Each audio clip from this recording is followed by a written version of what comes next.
Listo. Esa es la materia de química orgánica, la evidencia sobre videos de nomenclaturas UPAC de halogenuros de alquilo, alcoholes, éteres, aldehídos y cetonas. Somos el equipo 11 del grupo B1B y mi nombre es Natalia Guajardo Padilla.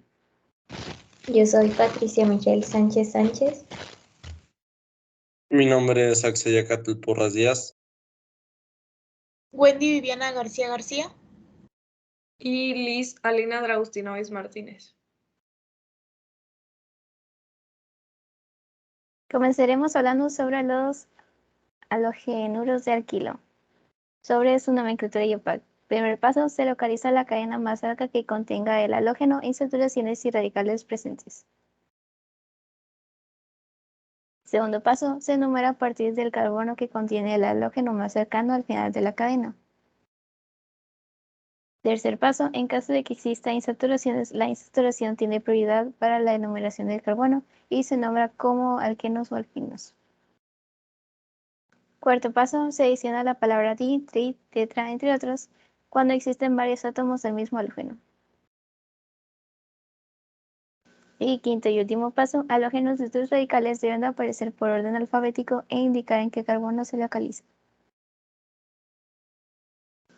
En nuestro primer ejemplo tenemos un compuesto cíclico, por lo tanto esta es nuestra cadena más larga. Esto tiene 5 carbonos.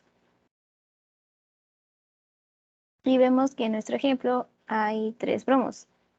Por lo tanto utilizaríamos el prefijo tri. Y el nombre de nuestra cadena sería, primero posiciones de los bromos, 1, 3 y 4, el prefijo tri, el nombre del halógeno, bromo, y el nombre de nuestra cadena principal, ciclopentano. En nuestro ejemplo número 2 tenemos un compuesto alifático, es un alqueno, y vemos que la insaturación está en una esquina, por lo tanto podemos empezar a enumerar desde ahí. Este sería nuestro número 1 y nuestra cadena principal abarcaría 6 carbonos, por lo tanto sería un hexeno. Vemos que en nuestro ejemplo tenemos 2 halógenos diferentes, bromo y cloro. Tenemos 2 bromos y un cloro.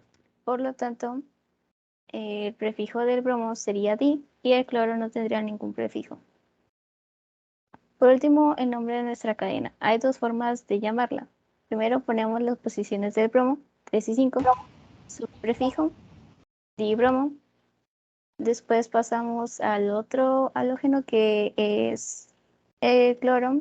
Ponemos el número de su posición, 5, después el nombre, cloro, y por último el nombre de nuestra cadena principal, hexeno.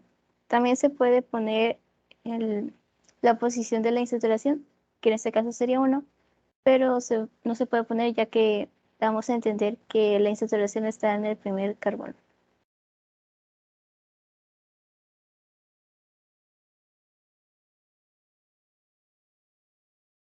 El siguiente tema es la nomenclatura UPAC para los alcoholes.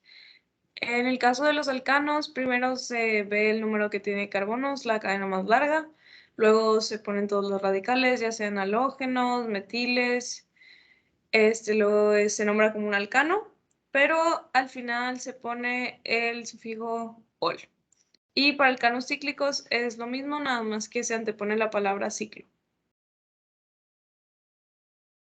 Para alquenos es el número de carbonos, los radicales, el prefijo, y el OH tiene preferencia sobre la doble insaturación para los nombres. Para los alquenos cíclicos es lo mismo, nada más que se antepone la palabra ciclo. Y alquinos es el mismo caso, igual con el OH, la triple insaturación no tiene prioridad.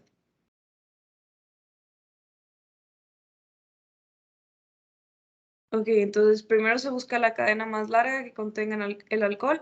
En este caso es una cadena de 7 carbonos. Entonces sería un heptano, ya que no tiene ninguna insaturación. Se empieza a enumerar de derecha a izquierda porque para que el OH alcance su menor numeración. En este caso está en el carbono 3. Nada más tenemos un OH y tenemos 2 radicales que son 2 halógenos. Estos se nombran en orden alfabético, entonces quedaría 6 bromo, 5 cloro, hexan, 3-ol, para indicar que el OH se encuentra en el tercer carbono. En este segundo ejemplo tenemos un compuesto cíclico. Entonces empieza a numerar donde esté el OH, para que el OH quede en el carbono 1. En este caso tenemos un ciclohexano, ya que no tenemos insaturaciones, ni dobles ni triples. Tenemos un metil en el carbono 3. Entonces empezaríamos con eso. Sería el nombre de 3-metil ciclohexan 1-ol o 3-metil ciclohexanol, ya que para ver que el OH está en el carbono 1.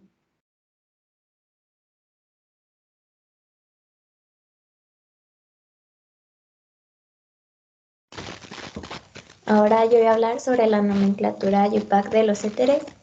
En el caso de los compuestos alifáticos, en primer paso debemos de identificar el enlace donde se encuentra el oxígeno, para luego localizar los grupos sustituyentes y nombrar los grupos alquilos y ordenarlos alfabéticamente.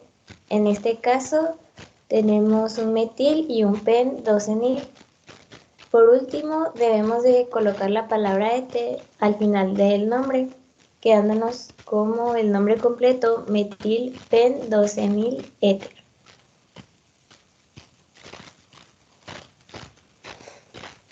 En el caso de los compuestos cíclicos, también debemos identificar el enlace donde encontremos el oxígeno. Después debemos de enumerar a partir del oxígeno, teniendo en cuenta los radicales en su menor numeración. Como tercer paso, debemos de identificar los radicales nombrándolos alfabéticamente. En este caso nos queda 4-cloro, 2-metil. Y por último, después de nombrar los radicales, debemos de colocar el prefijo oxa seguido del nombre del ciclo, quedándonos como resultado 4-cloro, 2-metil, oxaciclohexano.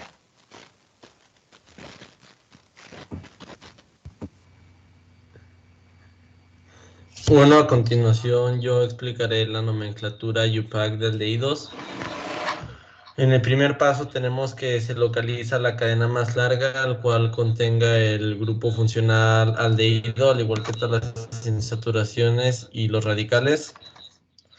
Se enumera a partir del carbono que tenga el grupo funcional aldehído y los radicales más cercanos. En el tercer paso se adiciona la palabra di cuando existen dos grupos aldehídos, sin marcar la numeración en la que se encuentran, ya que siempre se encontrarán en los extremos de la cadena. En el cuarto paso colocaremos halógenos y otros radicales en orden alfabético, indicando en qué carbono se localizan, para que en último paso agreguemos la terminación al nombre en caso de alcanos, alquenos o alquinos lineales, y agregamos la terminación carbaldehído en compuestos cíclicos.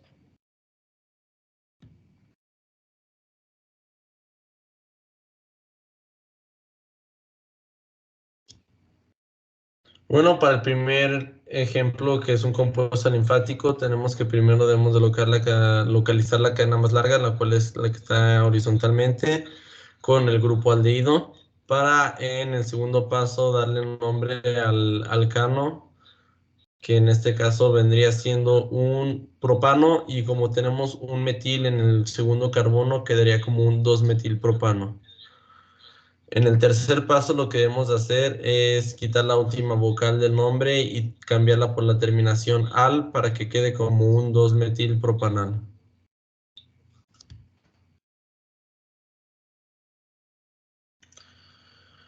En caso de este ejemplo cíclico, lo que debemos hacer, al igual que en el caso anterior, es enumerar a partir del carbono con el grupo funcional aldehído. Después debemos de dar nombre al alcano, alqueno, alquino, que en este caso vemos que hay un bromo en el carbono número 3, por lo que quedaría como un 3-bromo ciclopentano. Para al final agregar la terminación carbaldehído al nombre para que quede como un 3-bromo ciclopentano carbaldehído.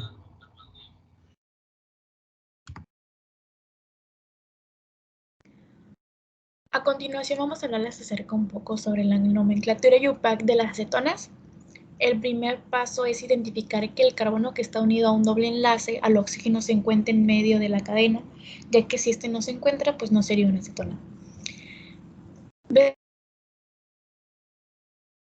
eso, tenemos que identificar la cadena principal, procedente a numerar en cuanto las acetonas tengan el menor número posible, y si estas se encuentran en una posición equilibrada, pues tomaremos como referencia la insaturación, como en este caso que tomamos como referencia la doble insaturación. Después, nombramos de izquierda a derecha, tenemos 8 carbonos, y si existen radicales, en este caso existen, nombrarlos por orden alfabético.